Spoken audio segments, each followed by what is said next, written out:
ಗವಿ Ranganatha pictures ಅವರ ಮತ್ತೆ ಮಳೆ ಹೂಯುತ್ತಿದೆ ಈ ಚಿತ್ರದ ಹಾಡುಗಳ ಬಿಡುಗಡೆ ಸಮಾರಂಭ. ಲೇಟೆಸ್ಟ್ ಲಾಂಚ್ ದಿ ಸಾಂಗ್ ಬಿಡುಗಡೆ ಆಗಲಿ.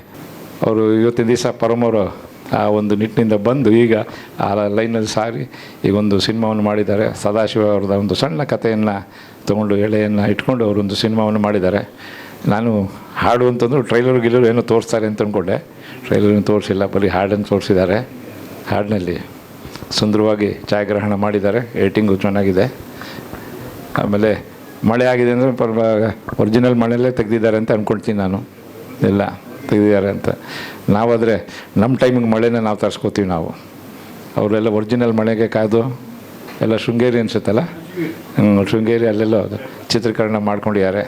ಒಂದು ಎರಡನೇದೇನು ಅಂದರೆ ಒಂದು ಸಂತೋಷದ ವಿಷಯ ಏನು ಅಂದರೆ ಒಂದು ಕಾದಂಬರಿನ ಆಯ್ಕೆ ಮಾಡಿಕೊಂಡು ಸಿನಿಮಾ ಮಾಡೋದಿದೆಯಲ್ಲ, ಅದು ಇವತ್ತಿನ ಸಿನಿಮಾ ನಿಟ್ಟಿನಲ್ಲಿ ಮೇಕಿಂಗ್ನಲ್ಲಿ ಅದನ್ನು ಸಿನಿಮಾಗೆ ತರೋದು ಭಾಳ ಕಷ್ಟ. ಅದನ್ನು ಯಾವರು ಮಾಡಿದ್ದಾರೆ ಅಂತ ಅಂದ್ಕೊಂಡಿದ್ದೀನಿ ನಾನು. ಆಮೇಲೆ ಕಾದಂಬರಿ ಇಟ್ಕೊಂಡು ಸಿನಿಮಾ ಮಾಡಬೇಕು ಅಂತಂದಾಗ ಒಬ್ಬ ನಿರ್ಮಾಪಕನ ಹುಡ್ಕೊಂಡು ಆ ಕಥೆನೇ ಹೇಳಿ ಒಪ್ಪಿಸಿ ಸಿನಿಮಾ ಮಾಡೋದು ಇದೆಯಲ್ಲ, ಒಬ್ಬ ನಿರ್ದೇಶಕನಿಗೆ ನಿಜವಾಗ್ಲೂ ಭಾಳ ಕಷ್ಟಕರವಾದ ಕೆಲಸ. ನಿರ್ಮಾಪಕನಾಗಿ ನಿಲ್ಲೋದಿದೆಯಲ್ಲ ಭಾಳ ಕಷ್ಟ. ಅದು ನಿಲ್ಲುವಂಥ ಕೆಲಸ ಈ ಚಿತ್ರ ಆಗಬೇಕು. ಈ ಚಿತ್ರ ಆದಾಗ ನಿಂತಾಗ ಆತ ಏನು ಮಾಡ್ತಾನೆ, ಇನ್ಸ್ಪೈರ್ ಆಗಿ ನೆಕ್ಸ್ಟ್ ಇನ್ನೊಂದು ಸಿನಿಮಾವನ್ನು ಮಾಡ್ತಾನೆ. ಒಂದು ಹೇಳೋಕ್ಕೆ ಸಿನಿಮಾ ಮಾಡ್ತಾರೆ ಅನ್ನೋದು ಬರುತ್ತೆ, ಇನ್ಸ್ಪೈರ್ ಆಗ್ತಾರೆ, ಸೆಕೆಂಡ್ ಸಿನಿಮಾವನ್ನು ಮಾಡ್ತಾರೆ. ಇವತ್ತಿನ ದಿವಸ ನಮಗೆಲ್ಲ ಗೊತ್ತಿದೆ ಇವತ್ತು ಎಷ್ಟು ಸಿನಿಮಾಗಳು ಬಿಡುಗಡೆ ಆಗ್ತಿದೆ, ಎಷ್ಟು ಚಿತ್ರಗಳು ಸಕ್ಸಸ್ ಆಗ್ತಾಯಿದೆ. What is the success rate of Kannada films ಅಂತ ನಾವೇನು ಹೇಳ್ತೀವಿ, ಅದನ್ನು ಇವತ್ತು ಎಂಟೈರ್ ಇಂಡಿಯಾದಲ್ಲಿ ಎಲ್ಲರೂ ಮಾತಾಡ್ತಾರೆ. ನಾನು ಬಾಂಬೆಗೆ ಹೋಗಿದ್ದೆ, ಕೇರಳಕ್ಕೆ ಹೋಗಿದ್ದೆ, ತಮಿಳ್ನಾಡು ಹೈದ್ರಾಬಾದ್ಗೆಲ್ಲ ಹೋದಾಗಲೂ ಅವರು ಅದೇ ಹೇಳ್ತಾರೆ, ಏನು ಸರ್ ಹೈದ್ರಾಬಾದ್ಗೆ ಏನು ಸರ್ ಸಿನಿಮಾಲೇ ಹೋಗ್ತಾಯಿಲ್ಲ, ಹೋಗ್ತಾ ಇಲ್ಲ ಅಂತಾರೆ. ತಮಿಳ್ನಾಡುಗಳು ಇಲ್ಲ ಅಂದ ಪಡ ಪೋಲ್ಲ ಇಂದ ಪಡ ಪೋಲ್ಲ ಅಂತೇಳಿ ಅಲ್ಲೂ ಹೇಳ್ತಾರೆ. ಸೊ ನಮ್ಗೆ ಕೇಳ್ತಾರೆ, ಏನು ಸರ್ ನಿಮ್ಗೆ ಆ ಸಿನಿಮಾ ಚೆನ್ನಾಗಿ ಹೋಯ್ತಂತೆ ಈಗ ಹೋಯ್ತಂತೆ ಅಂತಂದಾಗ ನಾವು ಹೇಳ್ತೀವಿ ಹೌದು ನಮ್ಮ ಸಿನಿಮಾ ಚೆನ್ನಾಗಿ ಹೋಗಿದೆ ಅಂತ. ಎಲ್ಲೋ ಒಂದು ಕಡೆ ನಾವು ಒಳಗಡೆ ಇರ್ತಾರೆ, ನಮ್ಮ ಕಡೆಯೂ ಇಲ್ಲಿ ಕೆಲವು ಸಿನಿಮಾಗಳು ಹೋಗ್ತಿಲ್ಲ, ನಂಬರ್ ಆಫ್ ಫಿಲ್ಮ್ಸು ಜಾಸ್ತಿ ರಿಲೀಸ್ ಆಗ್ತಾಯಿದೆ ಅನ್ನೋ ಮಾತನ್ನು ನಾವು ಹೇಳ್ತೀವಿ. ಒಂದು ಏನು ಅಂತಂದರೆ ನಮ್ಮ ಎಕ್ಸ್ಪೀರಿಯೆನ್ಸಲ್ಲಿ ಇವತ್ತಿನ ಸಿನಿಮಾ ಇದನ್ನಲ್ಲಿ ಏನಾಗಿದೆ ಅಂದರೆ, ಸಿನಿಮಾ ಏನಾಗಿದೆ ಜನಗಳಿಗೆ ಭಾಳ ಹತ್ತಿರ ಬಂದುಬಿಟ್ಟಿದೆ. ಫಿಂಗರ್ ಟಿಪ್ಸಲ್ಲಿ ಸಿನಿಮಾ ಸಿಗ್ತಾಯಿದೆ ಇವತ್ತಿನ ದಿವಸ. ಅವ್ರನ್ನ ನಾವು ಥಿಯೇಟ್ರಿಗೆ ಯಾಕೆ ಕರ್ಕೊಂಬರ್ಬೇಕು ಅನ್ನೋದು ಇದೆಯಲ್ಲ, ಅದನ್ನು ನಾವು ಭಾಳ ಯೋಚನೆ ಮಾಡಬೇಕಾಗಿರ್ತಕ್ಕಂಥ ವಿಷಯ. ಅದಕ್ಕೆ ನಮ್ಮ ಸಿನಿಮಾ ಆ ಆಡಿಯನ್ಸ್ನ ಕರ್ಕೊಂಬರೋ ಶಕ್ತಿ ನಮ್ಮ ಸಿನಿಮಾಗಿರಬೇಕು, ಇಲ್ಲದ್ರೆ ಭಾಳ ಕಷ್ಟ ಆಗುತ್ತೆ. ಯಾಕಂತಂದರೆ ಒಂದೊಂದು ವಾರ 8ರಿಂದ 10 ಸಿನಿಮಾಗಳು ರಿಲೀಸ್ ಆಗ್ತಾಯಿದೆ, ಕನ್ನಡ ಸಿನಿಮಾಗಳು. ಈ 8ರಿಂದ 10 ಸಿನಿಮಾಗಳು ರಿಲೀಸ್ ಆದಾಗ ಅದರಲ್ಲಿ ನಾನು ಯಾವುದೋ ಒಂದು ಆಡಿಯನ್ಸ್ ಪಾಯಿಂಟ್ನ ನಾನು ಹೇಳ್ತೀನಿ.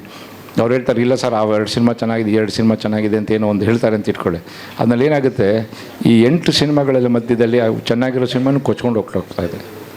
ಭಾಳ ಕಷ್ಟ. ಸಿನಿಮಾ ಮಾಡೋದು ಎಷ್ಟು ಕಷ್ಟ ಇದೆ ಇವತ್ತು, ರಿಲೀಸ್ ಮಾಡೋದು ಅಷ್ಟೇ ಭಾಳ ಕಷ್ಟ ಇದೆ. ಸೊ ಅದರಿಂದ ನಿರ್ಮಾಪಕರಾಗಿ ಗಂಗಾಧರ್ ಆಮೇಲೆ ಡೈರೆಕ್ಟರ್ಗೆ ಹೇಳೋದಷ್ಟೇ, ಸಿನಿಮಾವನ್ನು ಭಾಳ ಅಚ್ಚುಕಟ್ಟಾಗಿ ನೋಡಿಕೊಂಡು ರಿಲೀಸ್ ಮಾಡಿ, ಒಳ್ಳೆ ಥಿಯೇಟ್ರು ಹುಡುಕಿ ನೋಡ್ಕೊಂಡು ಮಾಡಿ, ಸಿನಿಮಾನ ಚೆನ್ನಾಗಿ ಪ್ರಮೋಷನ್ ಮಾಡಿ, ಜನನ ಥಿಯೇಟ್ರ್ ಕರ್ಕೊಂಬರೋ ರೀತಿಯಲ್ಲಿ ಮಾಡಿ, ಒಳ್ಳೆ ಟೈಮ್ ನೋಡಿಕೊಂಡು ರಿಲೀಸ್ ಮಾಡಬೇಕು. ಯಾಕಂದರೆ ಆಗಲೇ ಹೇಳಿದಾಗೆ ಸಿನಿಮಾ ಮಾಡೋದು ಎಷ್ಟು ಕಷ್ಟನೋ ಅದಕ್ಕೆ 4ರಷ್ಟು ಕಷ್ಟ ಇದೆ ಇವತ್ತು ರಿಲೀಸ್ ಮಾಡೋದು. ಸೊ ಈ ಸಿನಿಮಾವನ್ನು ರಿಲೀಸ್ ಮಾಡಿ ಚೆನ್ನಾಗಿ ಓಡಬೇಕು.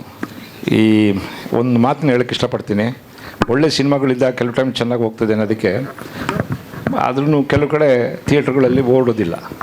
ಮೊನ್ನೆ ಇದೇ ಮಾಲ್ಗೆ ನಾನು ಬಂದಿದ್ದೆ ಮಂಗಳವಾರ ದಿವಸ, ನಾನು ನಮ್ಮ ನಿರ್ಮಾಪಕರು ಬಂದಿದ್ವಿ.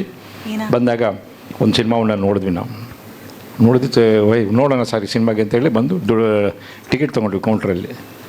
ಆನ್ಲೈನ್ ಬುಕ್ಕಿಂಗ್ ಮಾಡಲಿಲ್ಲ, ಥಿಯೇಟ್ರಿಗೆ ಬಂದು ಬುಕ್ಕಿಂಗ್ ಕೌಂಟ್ರಲ್ಲಿ ಟಿಕೆಟ್ ತೊಗೊಂಡ್ವಿ. ಎಷ್ಟಪ್ಪ ಟಿಕೆಟು?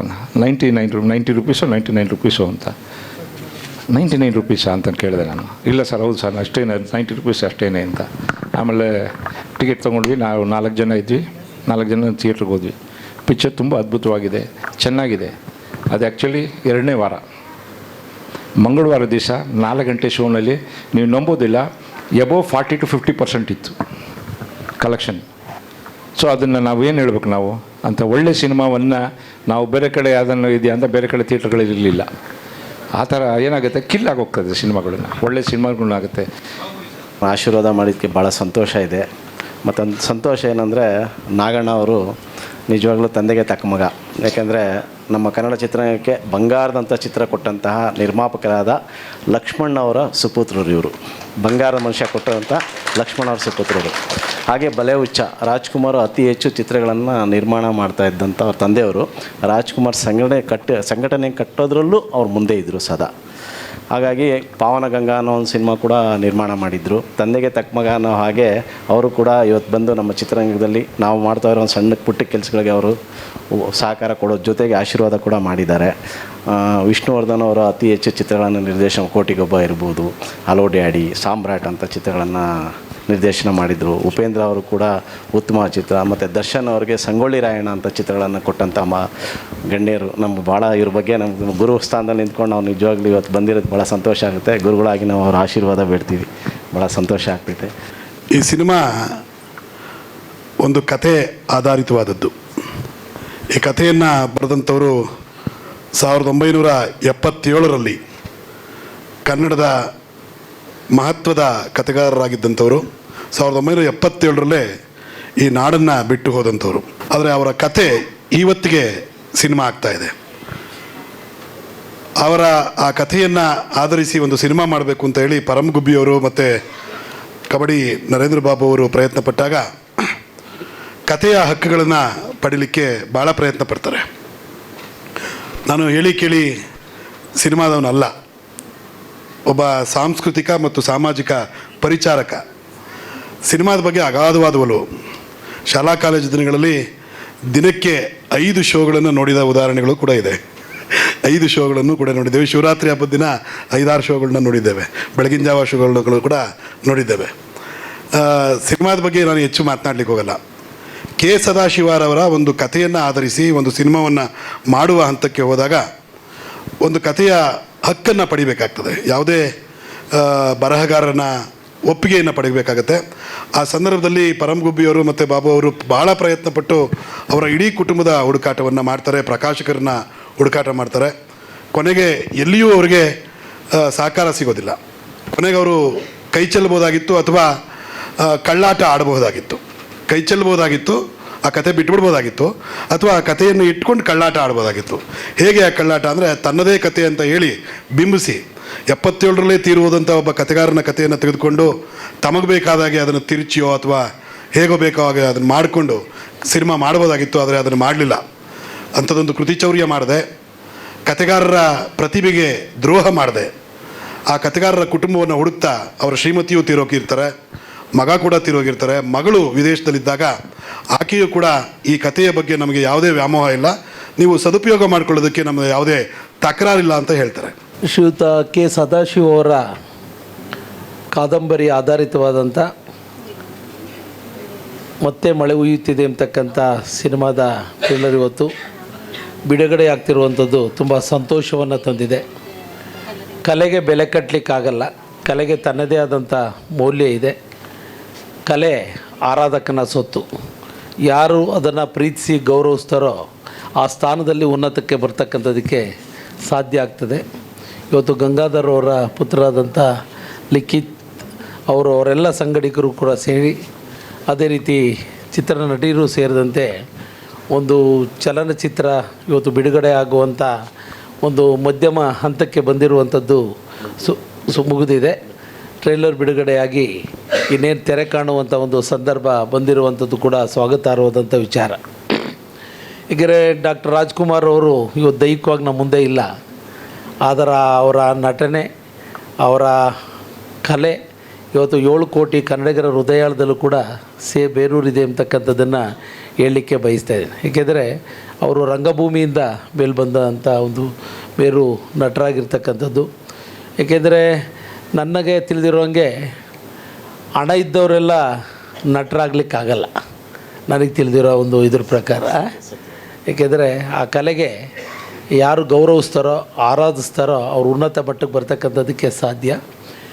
ಇತ್ತೀಚಿನ ದಿನಗಳಲ್ಲಿ ಈ ಪೈಪೋಟಿಯ ಸಿನಿಮಾ ಒಂದು ರಂಗದಲ್ಲಿ ಕರ್ನಾಟಕನೂ ಕೂಡ ಮತ್ತು ಉನ್ನತ ಮಟ್ಟಕ್ಕೆ ಬೆಳೀತಿರುವಂಥದ್ದು ಕೂಡ ಸ್ವಾಗತಾರ್ಹವಾದಂಥ ವಿಚಾರ. ಯಾರು ಶ್ರಮ ವಹಿಸ್ತಾರೋ ಅವ್ರು ಗುರಿ ಮುಟ್ಟಲಿಕ್ಕೆ ಸಾಧ್ಯ. ಒಂದು ಗಾದೆ ಇದೆ, ಕಷ್ಟಪಡ್ತಕ್ಕಂಥವ್ರಿಗೆ ದುಃಖ ಇಲ್ಲ, ಸೋಮಾರಿಗಳಿಗೆ ಸುಖ ಇಲ್ಲ ಅನ್ನೋದು ಗಾದೆ ಇದೆ. ಏಕೆಂದರೆ ಎಲ್ಲ ರಂಗಗಳಲ್ಲೂ ಕೂಡ ಪ್ರಯತ್ನಗಳನ್ನು ಮಾಡಿದಾಗ ಪ್ರಾಮಾಣಿಕವಾಗಿ ಆ ಫಲ ಸಿಗ್ತಕ್ಕಂಥದ್ರಲ್ಲಿ ಯಾವುದೇ ಸಂದೇಹವಿಲ್ಲ ಎಂಬತಕ್ಕಂಥದ್ದನ್ನು ಕೂಡ ಹೇಳ್ತಾ, ಮತ್ತೆ ಮಳೆಯುತ್ತಿದೆ ಎಂಬತಕ್ಕಂಥ ಒಂದು ಚಲನಚಿತ್ರ ಬಿಡುಗಡೆ ಆಗ್ತಿರುವಂಥ ಈ ಸಂದರ್ಭ ನಮಗೆ ಸಂತೋಷ ತಂದಿದೆ. ಅನಂತಮೂರ್ತಿಯವರು ಕೃಷ್ಣ ಅಲ್ಲಳ್ಳಿಯವ್ರಿಗೆ ಒಂದು ಸಣ್ಣ ಸಲಹೆ ಅಂದರೆ ಸಹಜವಾಗಿ ಏನೋ ಹೇಳ್ತಾರೆ, ಕಾಡನ್ನ ತೊಗೊಂಡು ಬಂದು ನೋಡಿ ಮೇಷ್ಟ್ರೆ ನಾನು ಬರೆದಿದ್ದೀನಿ, ಅಷ್ಟೇ ಕಾಂಪ್ಲೆಕ್ಸ್ ಇದೆ, ಒಂದು ಕಾದಂಬರಿ ಬರೆದಿದ್ದೀನಿ ಅಂತ ತಂದು ಅವ್ರ ಮುಂದೆ ಇಡ್ತಾರೆ. ಕಾಡು ಹುಟ್ಟಕ್ಕೆ ಇಡೀ ನವ್ಯದ ಉಚ್ಛ್ರಾಯ ಸ್ಥಿತಿಯಲ್ಲಿ ಹೊಸ ಹೊಸ ಮಜಲುಗಳನ್ನ ಕಂಡುಕೊಳ್ಳೋಕ್ಕೆ ಭಾಳ ಒಂಥರದ್ದು ಭಾಳ ಕ್ರಿಯಾಶೀಲವಾಗಿ ಬರೆದಂಥ ಕೆಲವು ಸಣ್ಣ ಕಥೆಗಳಲ್ಲಿ ಅತ್ಯಂತ ಮಹತ್ವಪೂರ್ಣ ಸಾಹಿತಿ ಅನ್ನಿಸ್ಕೊಂಡು ಹೋದವರು ಭಾಳ ಸಣ್ಣ ವಯಸ್ಸಿಗೆ ಕಾಲವಾಗ್ತಾರೆ. 79ರಷ್ಟು ಕಾಲವಾಗ್ತಾರೆ ಕೆ ಸದಾಶಿವ ಅವರು. ಅವ್ರದ್ದು ನಲ್ಲಿಯಲ್ಲಿ ನೀರು ಬಂತು, ರಾಮನ ಸವಾರಿ ಸಂತೆಗೆ ಹೊಂಟದ್ದು, ಮತ್ತೆ ಮಳೆ ಹೊಯ್ಯುತ್ತಿದೆ, ಎಳವನ ಹೆಗಲ ಮೇಲೆ ಕುರುಡ ಕೂತಿದ್ದಾನೆ, ಇವೆಲ್ಲ ಭಾಳ ಕನ್ನಡ ಸಾಹಿತ್ಯದ ಭಾಳ ಉತ್ಕೃಷ್ಟ ಕೃತಿಗಳು. ಆ ಥರದ್ದು ಒಂದು ಇದನ್ನು ನಾನು PUC ಮುಗಿಸಿ ಡಿಗ್ರಿ ಬರೋ ಹೊತ್ತಲ್ಲಿ ಎನ್ ಎಸ್ ಶಂಕರ್ ಅವರು ಇದನ್ನು ದೂರದರ್ಶನಗೆ ಮಾಡಿದರು. ಆವಾಗ ನಾನು ಸಹಾಯ ನಿರ್ದೇಶಕನಾಗಿ ಕೆಲಸ ಮಾಡಿದ್ದೆ. ಪರಮವ್ರಿಗೊಂದು ದಿನ ಹೇಳಿದೆ, ನನಗೆ ಕೆ ಸದಾಶಿವ ಅವ್ರದ್ದು ಗೊತ್ತಿಲ್ಲ, ಏನು ಅವ್ರು ಶರತ್ ಮಗ ಇದ್ದರು, ಅವ್ರ ಸೊಸೆನೂ ಇಲ್ಲ, ಇವರು ತೀರ್ಕೊಂಡಿದ್ದಾರೆ, ನನಗೆ ಕುರುಡನ ಹೆಗಲ ಮೇಲೆ ಎಳವನ ಹೆಗಲ ಮೇಲೆ ಕುರುಡ ಕೂತಿದ್ದಾನೆ ಕೃತಿಗೆ ರೈಟ್ಸ್ ಬೇಕು, ಆದರೆ ನೀವು ಮಾಡ್ಕೊಳ್ಳಿ, ಇದನ್ನು ಸಂತೆ ಅದು ಮತ್ತೆ ಮಳೆ ಹುಯ್ಯುತ್ತಿದೆ ನೀವು ಮಾಡಿ, ನಿಮಗೆ ತುಂಬ ಚೆನ್ನಾಗಾಗತ್ತೆ ಅಂತ ಹೇಳಿದ್ದೆ. ತುಂಬ ಶ್ರದ್ಧೆಯಿಂದ ಅದನ್ನು ಅಡ್ರೆಸ್ ಹುಡ್ಕೊಂಡು ಬಂದರು. ಹಾಗಾಗಿ ಈ ಸಿನಿಮಾ ನಮ್ಮ ಜೊತೆಗೆ ನನ್ನ ಕಬೀರಾಗೆ ಕಬಡ್ಡಿಗೆ ಎಲ್ಲ ನನ್ನ ಜೊತೆಗೆ ತುಂಬ ಚೆನ್ನಾಗಿ ಸಾಥ್ ಕೊಟ್ಟವರು ಗಂಗಣ್ಣ ಆರ್ಟಿಸ್ಟೆಂಟ್ ಆಗಿ ನನಗೆ ಎಲ್ಲ ಚಿತ್ರಗಳಲ್ಲೂ ಒಂಥರ ಅಣ್ಣನಾಗಿ ತುಂಬ ಕಷ್ಟದ ಟೈಮಲ್ಲಿ ಜೊತೆಗೆ ನಿಂತ್ಕೊಂಡು ಕೆಲಸ ಮಾಡೋರು ನನ್ನ ಜೊತೆಗೆ. ತುಂಬ ಒಳ್ಳೊಳ್ಳೆ ಎಕ್ಸ್ಪೀರಿಯೆನ್ಸ್ ಆಯಿತು ಈ ಫಿಲ್ಮಲ್ಲಿ. ಏನಂದರೆ ದೂರದ ಬಾಂಬೆ ಊರಿಗೆ ಹೋಗಿ ಅರ್ಮಾನ್ ಮಲಿಕೆಲೆ ಹಾಡಿಸುವಂಥ ಸದಾವಕಾಶ ಈ ಚಿತ್ರಕ್ಕೆ ಬಂತು. ಕೊಚ್ಚಿನ್ಗೆ ಹೋಗಿ ಸ್ಟ್ರಿಂಗ್ಸನ್ನು ರೆಕಾರ್ಡ್ ಮಾಡುವಂತಹ ಒಂದು ಅದು ಎಲ್ಲ ಮ್ಯೂಸಿಕ್ ಡೈರೆಕ್ಟರ್ಗಳ ಒಂದು ಡ್ರೀಮ್ ಆಗಿರುತ್ತೆ, ಅದನ್ನು ಸಾಕಾರಗೊಳಿಸೋಕ್ಕೆ ಒಂದು ಆಯಿತು. ಮತ್ತು ರೀರೆಕಾರ್ಡಿಂಗಲ್ಲೂ ಅಷ್ಟೇ ಸ್ಟ್ರಿಂಗ್ಸನ್ನೆಲ್ಲ ಚೆನ್ನಾಗಿ ಯೂಸ್ ಮಾಡಿದ್ದೀವಿ. ಸೊ ನೀವೆಲ್ಲರೂ ಹರಿಸಿ. ನನ್ನ ಹೆಸರು ಭೂಮಿಕಾ. ಮತ್ತೆ ಮಳೆ ಹೊಯ್ಯುತ್ತಿದೆ ಅನ್ನೋ ಒಂದು ಸಿನಿಮಾದಲ್ಲಿ ನನ್ನ ಪಾತ್ರ ನಾಯಕ ನಟಿಯಾಗಿ.